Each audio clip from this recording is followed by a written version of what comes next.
if you exist on the internet and you've watched cartoons at all, you probably have heard everybody talk about how awesome the 90s X-Men cartoon was, especially the theme music, the da da da da da da da da da da da da da da. You know, everyone loves that one. It's great. And I loved that show growing up because I was, growing up, I was the exact right age for that show when it was first coming out. You know, I was in elementary school, Saturday morning, X-Men cartoons. God, oh man, that show was awesome. I went back to watch it as an adult, I think once it was on Disney Plus, and I was watching a lot of it going, this doesn't hold up as well as I thought.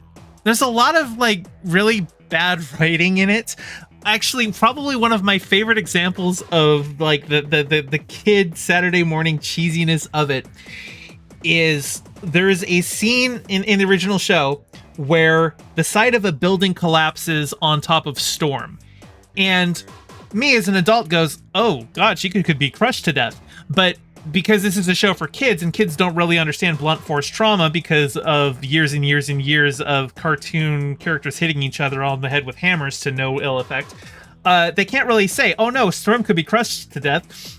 No, instead, Cyclops points and goes, somebody help Storm, she's claustrophobic. And then it cuts to her buried under the rubble having a panic attack because she's claustrophobic. Which, like, I can appreciate teaching kids about mental health in that way and saying, oh yeah, no, claustrophobia, it's a real thing.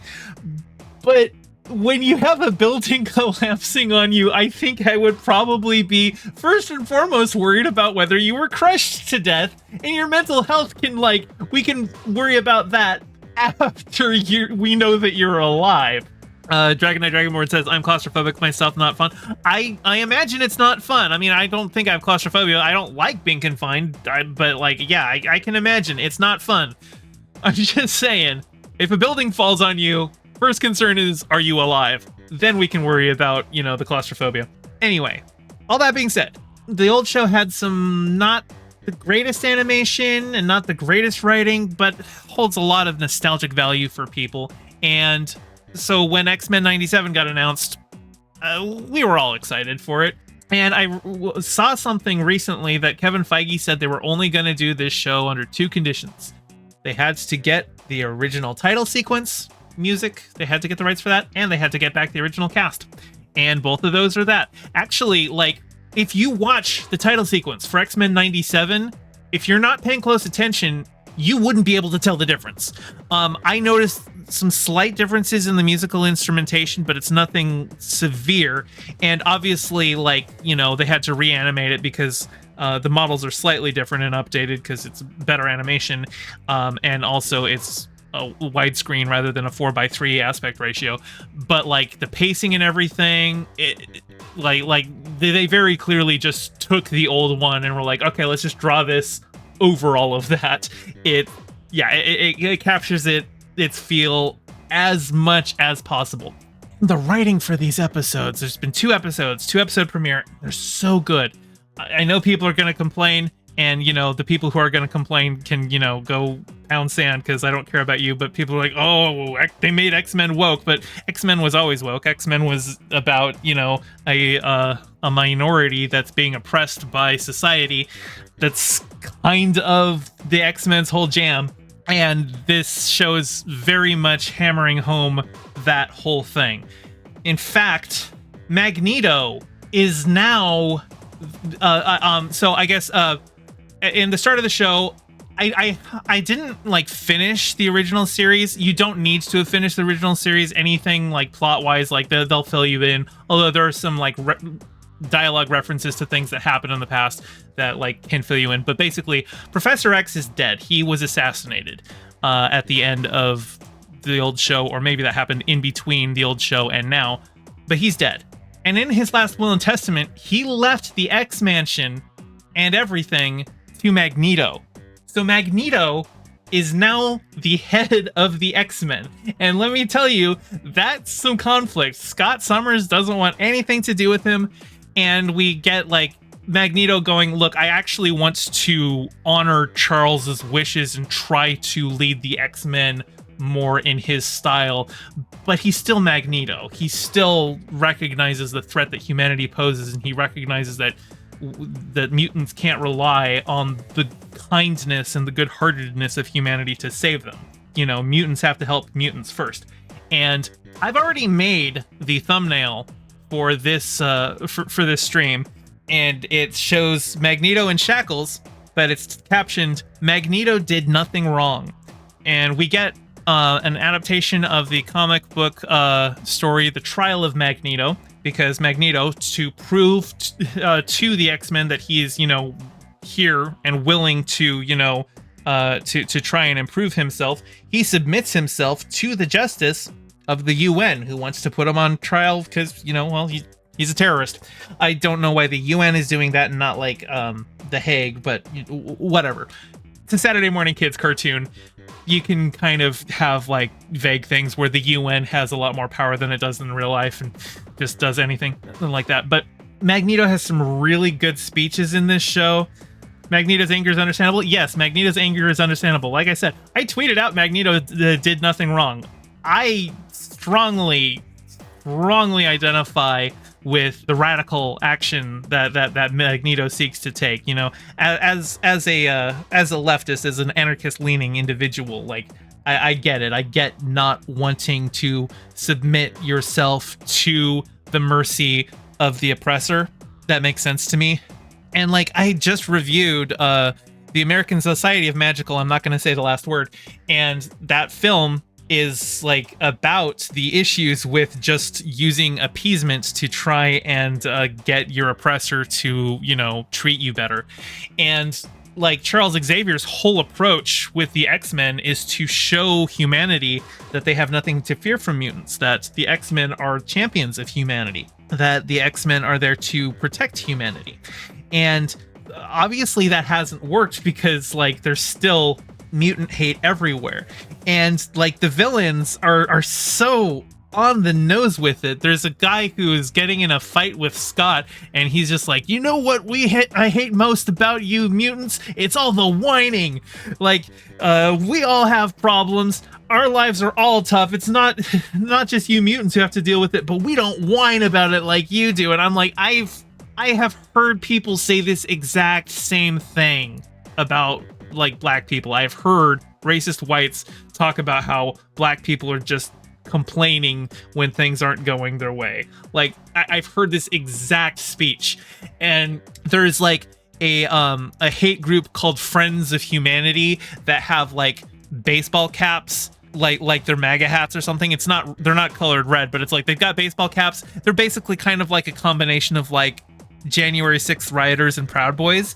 And like especially in this episode, because as Magneto is on trial at the UN, there's a whole bunch of people who think that the UN has betrayed them for even giving him a trial. They think he should just be summarily executed because he's a mutie, you know?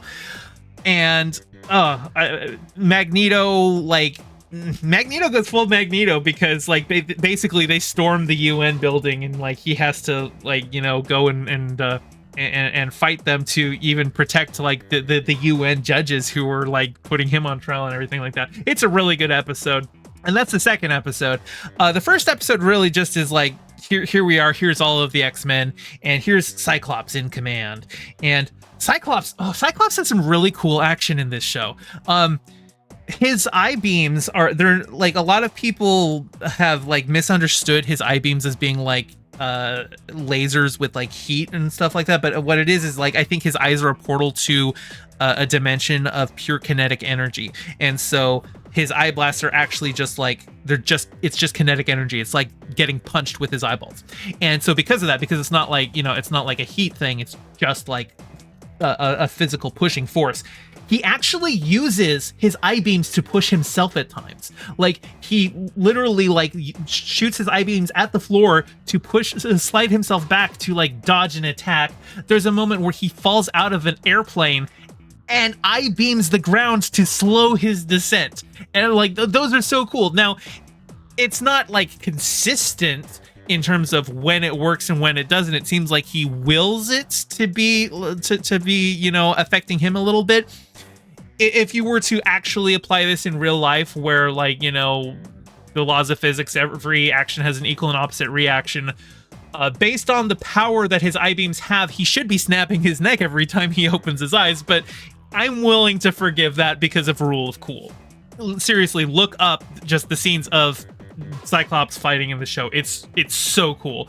And honestly, it's about time that people start liking Cyclops again, because Cyclops in the X-Men movies kind of sucks.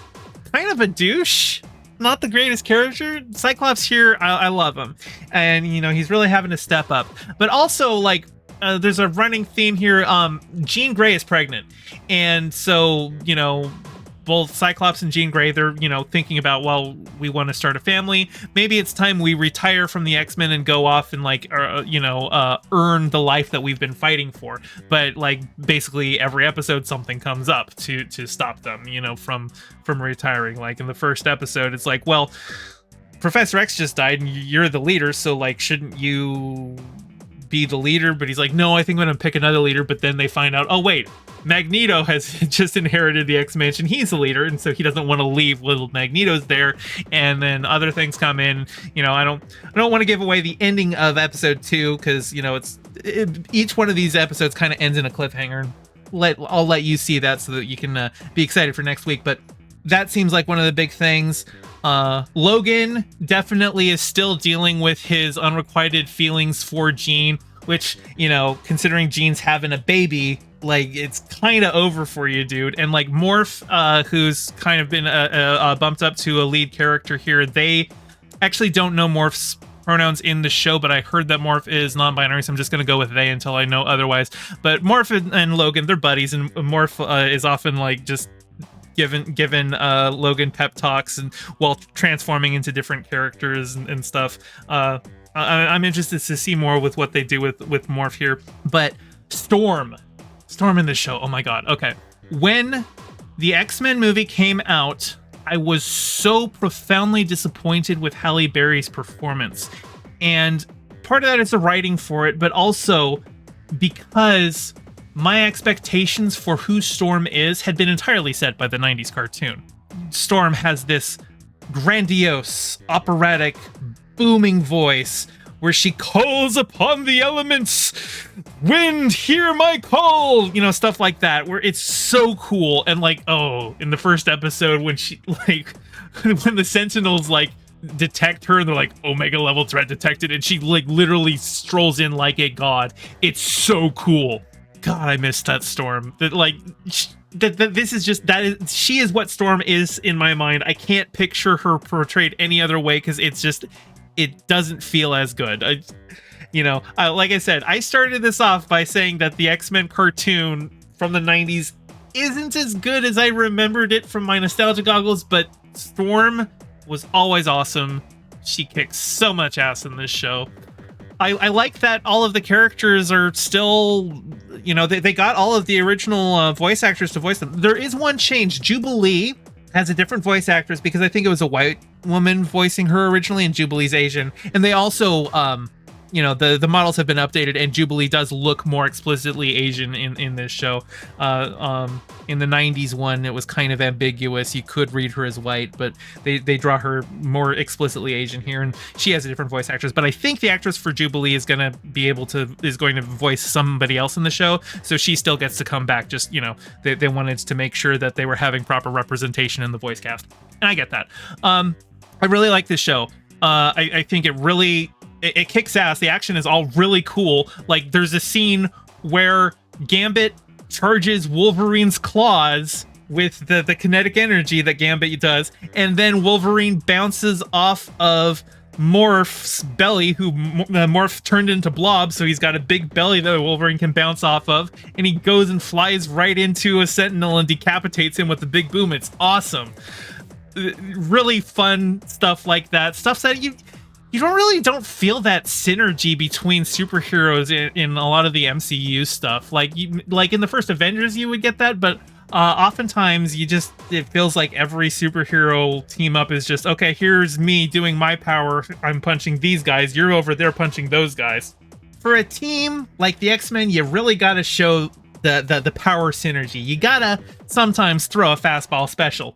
And I can't say enough good things about this show. Yeah, Luna Rose, it's on Disney Plus. First 2 episodes are out right now. It's airing every Wednesday. I'm going to be reviewing every episode of this season. I hope it continues beyond this, but I am blown away by how good this show is. I can't say enough good things about it. Please go see it.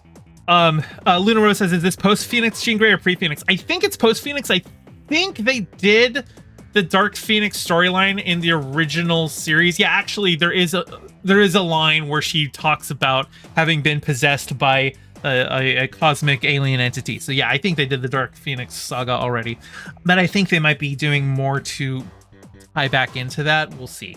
Who knows what stories they're going with. Anyway, really enjoyed this show. So good.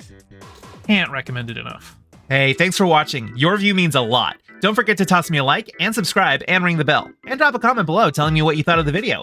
I stream Mondays and Fridays at 5 p.m. Pacific, so catch me live and join in on the convo. You can find all my socials in the description below, and thank you to all my patrons with a very special shout out to my Whale Shark tier patrons Ryan D and James Knight, and my Anemone Friend tier patron Piftle Cakes. Your support means the world. Catch you next time.